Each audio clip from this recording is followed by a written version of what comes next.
So I once dated this girl who was about, 2 months out of a relationship that was significant, a 4-year or something relationship. And when we started dating, there was an element of unavailability to her. She was still repairing from the past relationship. In a lot of ways, we pick people like this because we want to be able to help them. So that gives us power, because we're the helper, we're the healed one. And the other thing is there's an element of unavailability because even when they get healed, they're not, we help them heal and now they're ready to go. So that's why we might see that people date us when they're hurting and then move on to new people after. So just be mindful of that. But one part that was really interesting is I remember sitting in the car with her and saying, I think you need some space to figure your stuff out. And she's like, well, do you want me to have space?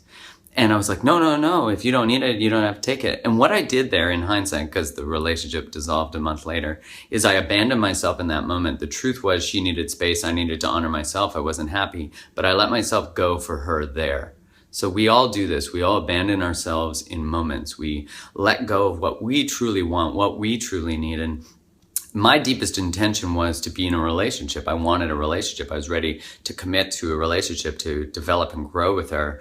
And there was always this withdrawing feeling. And even when we went hiking, I remember her taking a picture of herself hiking and tagging the hiking trail and not me. And that hurt because there was still, even in social media, I wasn't being acknowledged. And don't get me wrong, social media has many different interpretations, but it was pretty clear that there was this wall that had been put up in this experience. And so all the signs were there, all the red flags were there that we had different desires and different intentions. And although when we first started dating, there was the conversation of here's what I need in order to open up and be safe.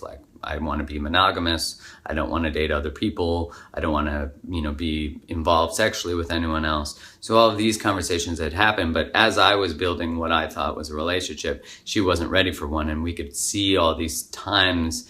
And so in the car was the moment that I did not honor the feeling that I truly had, that I knew that we were on different paths. I sold it out in that moment, and then a month later, of course, the truth came out. We ended our relationship. And so what we can do in hindsight is we can look for these moments that we abandon ourselves, that we let go of our own truth in order to maintain connection. And these are these parts where we sell ourselves out to be in relationship, but not a relationship that satisfies us, that actually fulfills us. So this is really important to honor and recognize in your own experience.